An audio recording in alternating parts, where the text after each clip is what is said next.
My name is Andrea Voigt. I'm heading Global Public Affairs at Danfoss Climate Solutions.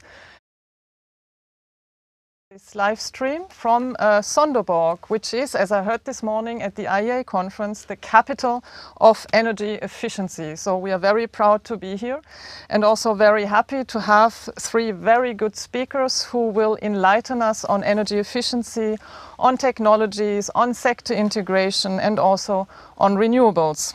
So we all know that the message is very clear coming from the last IPCC report. We need to act urgently on climate.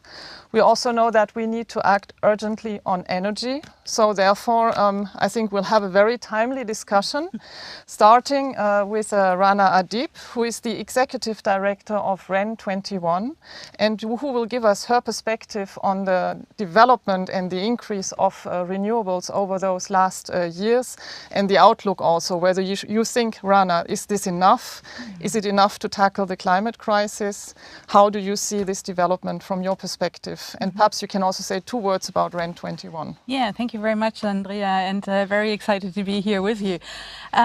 Yes, maybe quickly on REN21 to start with. So REN21 is a multi-stakeholder policy network, so governments, industry, NGOs, research, academia, working together to accelerate renewables. I think what is important to mention here is when we speak about accelerating renewables, from the supply side, it means developing renewable energy, but it obviously also means that we need to reduce the energy demand through energy saving and efficiency. So there are 3 pillars actually which are underlying this transition to renewable-based energy system, economy and society. What is the perspective? I think from the renewable energy side, the perspective is first a very positive message. In terms of cost, we see that renewable energy today is globally basically the least cost option, especially when we're looking into renewable energy power. But what we also see is that unfortunately, the increase and the ramp up of renewable energy has not been enough to really make the shift happen.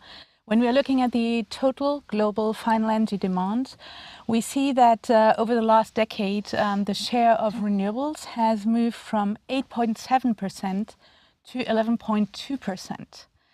And this basically means that over this period, we have been consuming mainly fossil fuel. The share here has basically not changed from 80.3% to 80.2% in a decade. And ultimately, this means that we're consuming much more fossil fuel today than ever because the energy demand has increased. So there is clearly a need for a structural change that needs to occur very urgently. And why? What do you think would be needed in terms of a structural change? I mean, we see if we take the EU just as an example, we have the Fit for 55, we have the Renewable Energies Directive, the Energy Efficiency Directive, Energy Performance of Buildings Directive, we have Repower now. So there's actually a lot of policy measures out there. Yes. So what do you think needs to happen to make this structural change, to turn it into reality?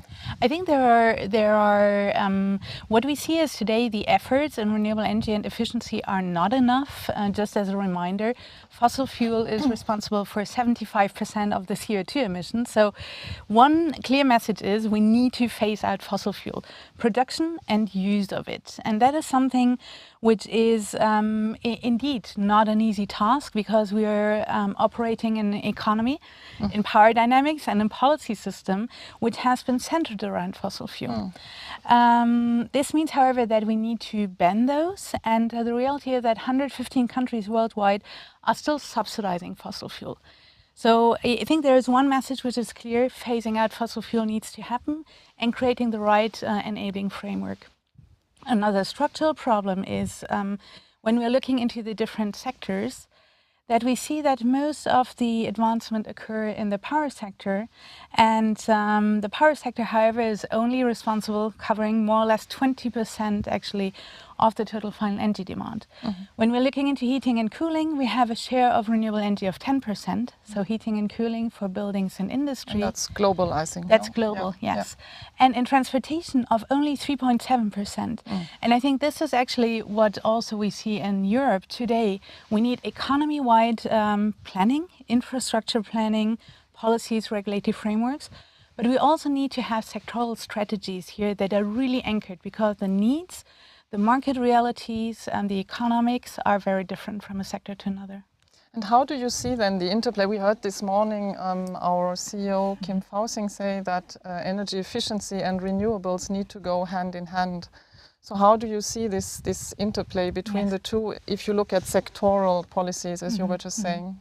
Very clearly, the interplay is fundamental. I think this is also, it is fundamental, but unfortunately I also think even as sustainable energy players, we still have a long way to go, because we do not always build on each other's strengths and have clear joint messages. We're working towards the same goal, but there is still a part of who get the bigger pie. Efficiency first, renewable energy first. The reality is you need both, and we can only move to a renewable-based system if we reduce basically the energy consumption. But also from the efficiency side, bringing in renewable energy already brings a certain efficiency. There are possibilities for technological developments and real advantages in terms of business models and also attraction to policymakers. I think I take an example from transport. Electric mobility, for instance, is clearly a hype and reduces the energy consumption of vehicle to a third of the consumption. Globally, we only have 3 countries that are basically building or integrating their policies for electric mobility and linking it to the fact that we are using renewable electricity. And here we would really need to have a message which is, we change the technology, but we also change the fuel from diesel or gas actually to renewable electricity in this case. So I think there is a lot of space to connect basically the different policy makers, the policies, regulative frameworks, but also infrastructure planning, because the reality is we cannot only look at the demand and the supply, we also need to think about grids, distribution grids, transmission grids, charging stations for electric mobility, storage, and this clearly requires, I think, long-term strategies. For sure, yes, it does. I'm just looking at the time and at if there are any questions, and I don't see questions for now, and we still have a little bit of time. So, so maybe just to build on what you were just saying on not thinking in silos and making sure that different policies are connected and that we also look at the infrastructure. So if you compare what is happening in Europe to other regions in the world, REN21 is a global network. So is there any region where you would say here it really happens, it's really connected, the different sectors, or is this some construction side a little bit everywhere in the world? I think it's construction side, to be honest. I think it's also something to mention positively that at the European level, during the last two years, also in response to COVID, to the green recovery, there has been a stronger sectoral strategies. So the European Union has indeed taken like a global economy-wide targets and translated them into sectoral plans. So that's something which is positive. Now, obviously, it depends on how it is integrated in the countries and the member state countries. And we also see that there is a lot of pushback still when it comes to implementation and partly contradicting policy and regulator frameworks. Now, are there countries where we have really strong joint approaches? I think there is, I always like this example of Costa Rica, because here we have seen they have really driven, they had very good starting conditions, for instance, for renewable electricity. But there was at one point really this awareness that it was quite stupid to import fossil fuel for transportation. And the government has really made it as basically a societal project to also move not only the energy transition, but the transport transition to a sustainable mobility, which is electricity based with local renewable electricity. And I think just in those times basically of energy security discussions, energy economics, price challenges, I think it's really important that governments take this as an opportunity to really move into affordable and sustainable future energy services, building on efficiency and renewable energy. That's a very nice ending sentence of your of your explanation. So I would like to thank you very much, Rana, for your input. I'm taking away from what you were saying: phase out fossil fuels, not work in silos, connect the different sectors, and also look at the infrastructure. And there are some good examples out there, so that's certainly encouraging. And let's move on this track. And we'll now hear from the next speaker, actually, a bit more in depth about heating and cooling and about heat pumps more specifically. So thank you very much, Rana, for your input. Thank you so much. And thanks for the invitation. Yeah. Very welcome.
So, good afternoon again, still from the capital of energy efficiency in Sonderborg.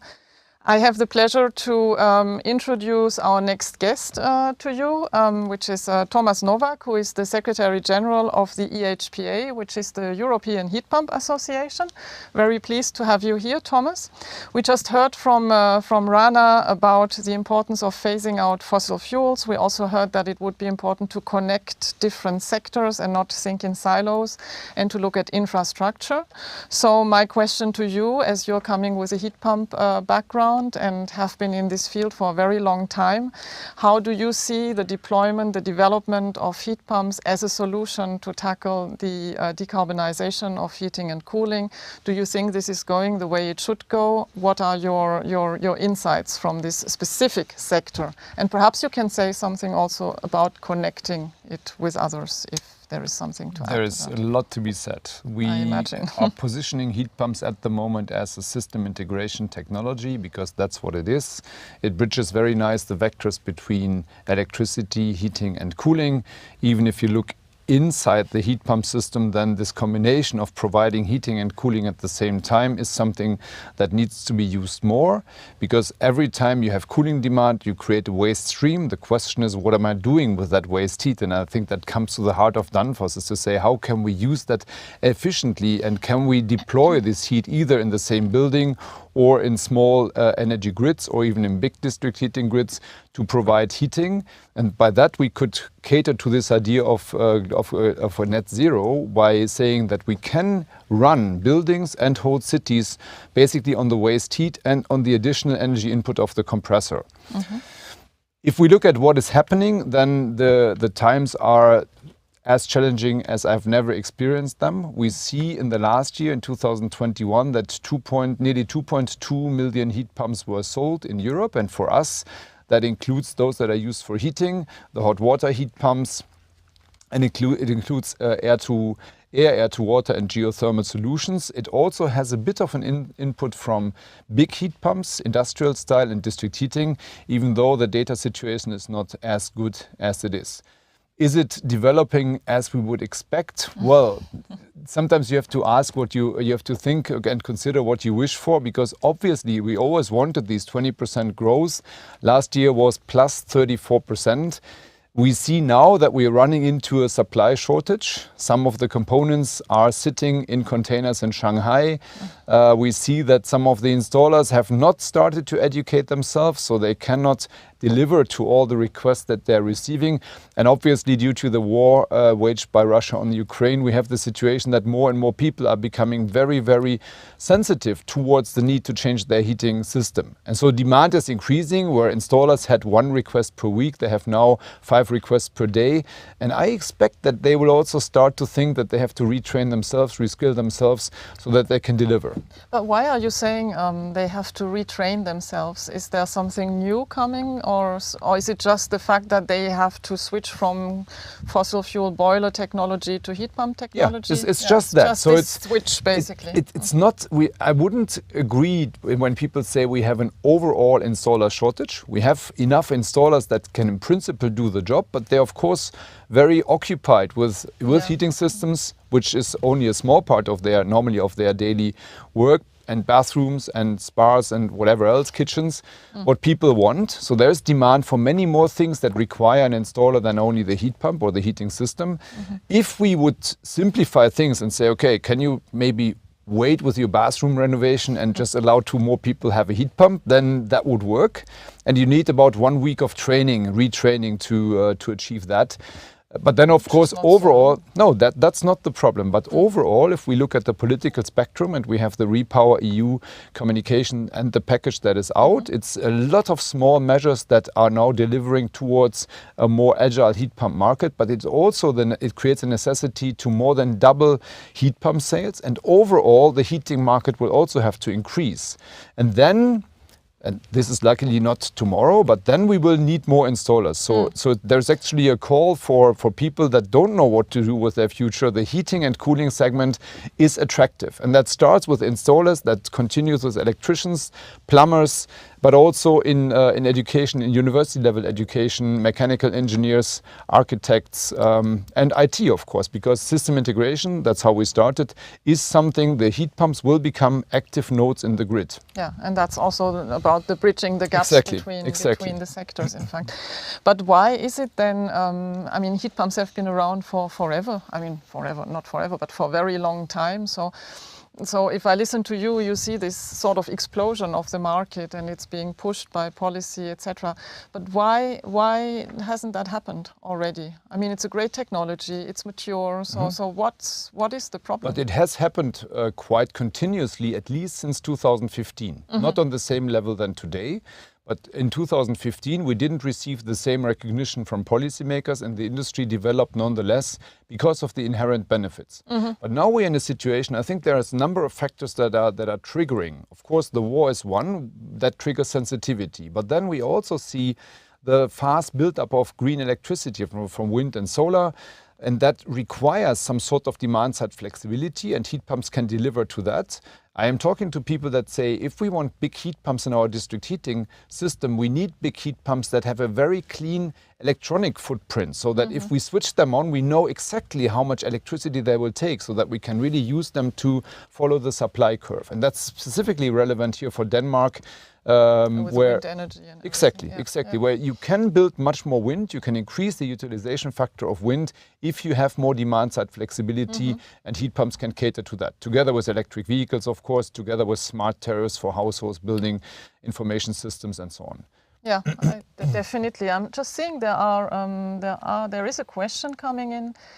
You were mentioning the supply shortage, the difficulties also triggered by the war in Ukraine. And the question is whether there are any plans on how to tackle that supply shortage. Is the industry reacting in a specific way? Yes, or? The industry is certainly reacting. We see that a lot of players in the market are considering their value chains, are also really considering if this optimistic assumption that the global value chain will continue, if that can be maintained in the future, and if we don't need to take more of the production facilities back to Europe, or take a dual sourcing approach and look at other areas where we can source from than only Asia, which is of course often the case. Yeah.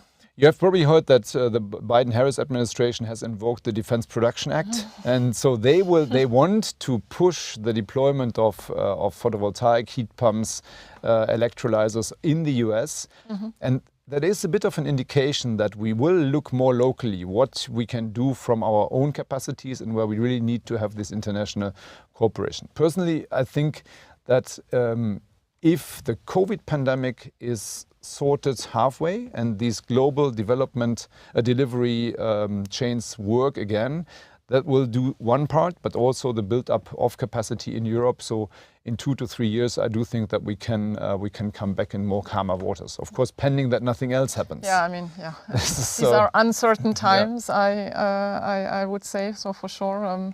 Fingers crossed. Yes, yeah, that's indeed, clear. Indeed. So just in the last. There are no more questions as far as I'm seeing. So in the last 2 minutes that remain, you more or less replied to that already, but I think it's worth mentioning it again, because there is sometimes this, we have on the one hand side, we often hear about this, is it energy efficiency we need, is it renewables we need, and we heard very clearly the two need to go hand in hand. Yes. And in the same way, we are hearing sometimes too, should we go for heat pumps or should we go for district energy? Or is it a combination of both? And I think you replied to that partly already when you referred to the sector integration aspect of things, but perhaps, if you want to And you need to ask everybody that asks you that question, okay, in your own house, is your radiator fighting with your heat generator? And the answer is obviously no. If you have district heating, where that is installed, where that is a good idea, you need a heat generator. So the district heating is not good by itself. It depends on where the energy is coming from. And if district heating serves as a bridge between supply and demand of heat, it's perfect, of course. But then ideally, you either use waste heat from buildings, from factories, etc. You upgrade them with big heat pumps, or you use you use a number of smaller heat pumps in what we call ambient loop grids. So I do not think that there is really a conflict. We as EHPA will represent manufacturers of big heat pumps that go 50 megawatts and upwards, starting maybe from 1 megawatt, but also we have a number of them in industrial processes. And then we have also many small heat pump manufacturers that are going up to maybe 100 kilowatts. And all of this is the heat pump technology, and really what we need to bring forward, and that fits very nicely with this conference. Energy efficiency is what we should do. It's really the bridge between connect everything. Heating and cooling, connect electricity and heat, connect electricity and cooling, and cooperate in that. Because what we discussed that outside when you were talking, one of the biggest challenges is bringing these people with different pieces of knowledge together. The engineer that does the planning for heating, and the one that does the planning for cooling, the electric engineer, etc. Yeah. This cooperation, I think, is also very important on a different level inside the policy area. So if we talk about institutions that have heating and renewables departments, they speak about breaking the silos, but you need to also do it. And maybe we need to rename all this. And maybe as a last sentence... That's a story in itself, Thomas. So. But what I want to give as a good example is this international cooperation that happens in the REN21, and you interviewed Rana just before me. We are also cooperating with them. We provide the heat pump data to them, and the Global Status Report 2022 is published next week. So there is really also results of this cooperation that are really useful for everybody to make fact-based policy. So maybe just on that note, one last question. How many heat pumps are already installed today, and how many heat pumps are expected to be installed 2030 in Europe? Do you have any numbers you can share? Yes. But really super short. 17 million, including sanitary hot water heat pumps, are installed by the end of 2021. If Repower EU is executed as planned, we will exceed 60 million units in 2030. Very impressive. So thank you very much, Thomas, for your insights. My takeaways are for sure that we can integrate the systems. We have to connect the dots between the heating and cooling.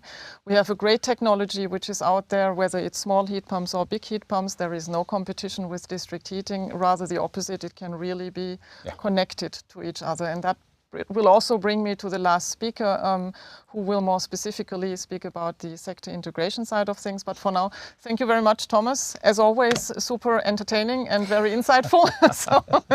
Thank you, Andrea. So thank you for the last word I have to say is we need a heat pump accelerator to bring all this together. So that's my message towards And my message is we need heat maps to see where are the heat sources and where are the heat demand and how can we connect it. So. We couldn't agree more. This is exactly part of the thing. If we want to do proper planning, we need the data, we need to bring everybody together, and then we will manage.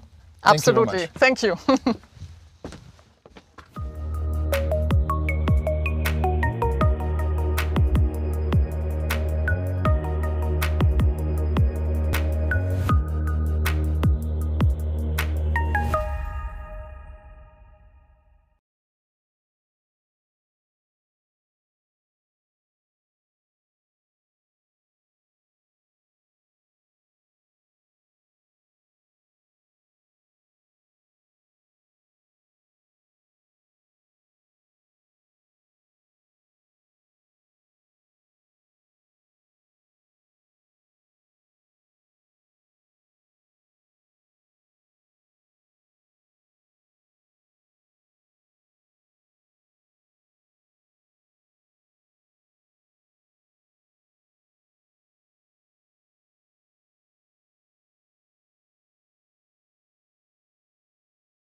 Yes, good afternoon, everybody. Still from the capital of energy efficiency in Sonderborg, Denmark, from the IEA conference. I'm here with our third speaker, Torben Funder-Kristensen, who is Head of Industry Affairs at Danfoss Climate Solutions. Thank you, Torben, to be with us. It's a great pleasure to have you. You know this industry inside out. You have been with Danfoss for a very long time. So it's really a great pleasure and an honor to have you here.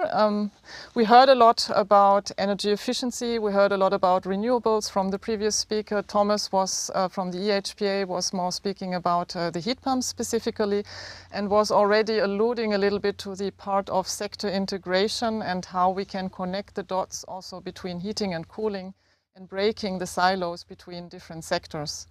You know this very well, you have worked a lot in this field, so perhaps you can just explain a little bit further how you think sector integration works and why it is of a benefit for society and also a good business case. Yeah, I'll be happy to do so. Thank you for introducing me, Andrea. Yes, sector integration is really something where you can, of course, combine heating and cooling. On the other hand, we also know that heating and cooling is using electricity a lot. So that is, you can say, the third leg of the sector integration also. So one thing is to use both sides, the heating and the cooling, but also to utilize electricity when the electricity is plenty meaning that we have a lot of wind and solar electricity, for instance, then we should use a lot of electricity. We should store heat. We should store the cold also. And you can do that by many ways. For instance, you can have a tank, an ice tank, where you make a lot of ice, which you can then reuse afterwards. You can also export the heat to the district heating system, because the district heating system by itself is an enormous storage, you can say. Yeah, definitely, yeah. So how do you see this happening? Do you think this is already happening enough? Or is this something which needs further push also from a policy perspective? Or what can be done to really deploy that sort I think we are in this only in the starting phase. I think we still miss 95% of our opportunities here. We have very, very nice examples, but still there are so many low-hanging fruits we can go for. Just look, for instance, at supermarkets. I think it's a very good example because it's so tangible for most people that inside the store you will have everything cooled down because of you need to keep your food fresh, and all that energy you basically take out of the food. You transport that energy to the back of the building and then you leave it to the surroundings, which is really a pity. Yeah? You should use it to reheat your store if it's winter, or you should export it to your neighbors, basically. Sorry, so for exporting it, that means it would be connected to a sort of district grid, which would allow to basically transport it to the neighborhood. Yes, exactly. It has to be transported somehow to your neighborhood. It doesn't have to be a very enormous multi-megawatt district heating grid. It can also be a microgrid, for instance, in a village, which would also be more, I would say, affordable locally. I think normally it's very good also to start from where you really can manage the solutions and start having these pilots in smaller areas, smaller communities. And connecting to what Thomas was saying earlier, you could then also use a heat pump to basically upgrade the temperature of the heat that you recover from the cooling installations, for example. Yeah, sure. And that's where you integrate the two. Yeah. And coming back to the temperatures, of course, you have to try to operate at the lowest possible temperature you should be able to use as a heating, because every time you go degrees up, you have to pay more in electricity for that. Yeah.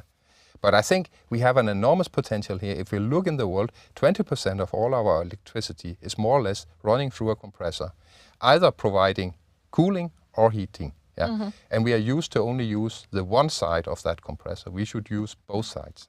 Yeah, that definitely makes sense. And speaking about the temperature, so we heard a lot about buildings, about heating and cooling of buildings or of neighborhoods, but there is much more to cooling, of course, than just the buildings.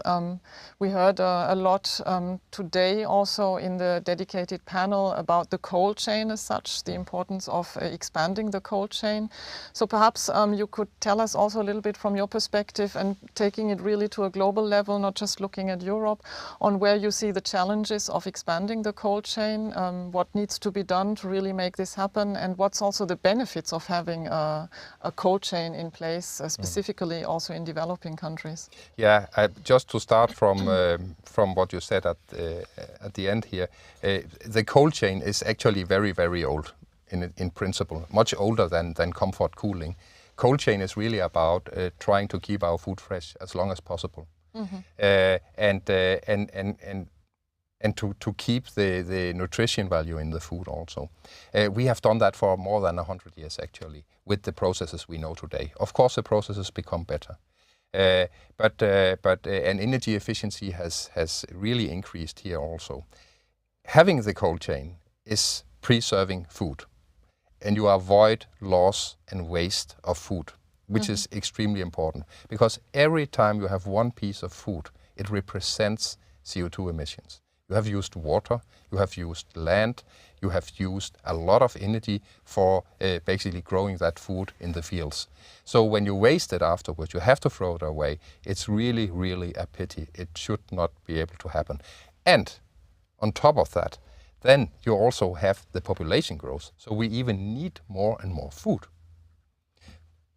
Secondly, we know also that population growth is happening in the bigger cities. So it means that you need now to transport the food from the rural areas into the cities also. Again, you need a cold chain. So we are basically lagging behind. We need to do something about that. Yeah, and definitely we also, that was one of the conclusions also of the panel earlier today, to say that with a well-designed cold chain, which really connects the farm to the fork, we can basically tackle a lot of different issues, where, as you were just saying, we tackle the food security, of course, the energy security, because we reduce, if it's done properly, we reduce the energy use. We tackle health from the nutrition aspect, emissions. So there's really a lot of advantages to deploying a cold chain, specifically also in countries which do not have one. Yeah, yet, so. And that's the problem then also, because you need to establish, you can say, the total economy around the cold chains. You need to ensure that everyone throughout the cold chain is basically having a win situation. And that can often be a challenge, actually. We need to educate people also, so that you are able to maintain such systems. Once you leave such a system in a very remote area, you need people to who are able really to maintain that systems also. It also means that we still need to develop those systems. We need to have electricity for running them, and that electricity, for instance, could come from solar panels. Yeah, definitely. Yeah. And the point you made on the people, that comes also back to what Thomas was saying earlier, that we need the skills, we need the installers to be able to make this happen, to install the systems and to maintain the systems and to service them, etc. So a lot of cross-cutting issues there, really. I'm looking at the time. We are fine. There is one question here. What is Danfoss Climate Solutions doing to work with governments to inform and get programs together to get the world to move forward with new technologies? Do you want to say something on that? Yeah, I think actually we are also arranging events like this. I think that is one thing. We are working a lot in different types of organizations, industry organizations, think tanks, and so on. And we are also working in different, you can call it early cluster formations, where we work together with universities, we work together with our basically competitors, customers, and also governments. Yeah. So that is normally what we want to do. Actually, also to develop. Not just to sell products, of course we want to sell our products also, but it's also about developing our markets. Yeah, of course, yeah. And I think, I mean, the challenges are massive, the opportunities are massive as well, and I think it's nothing that can be done alone. Yeah. That's also something we heard this morning at the conference.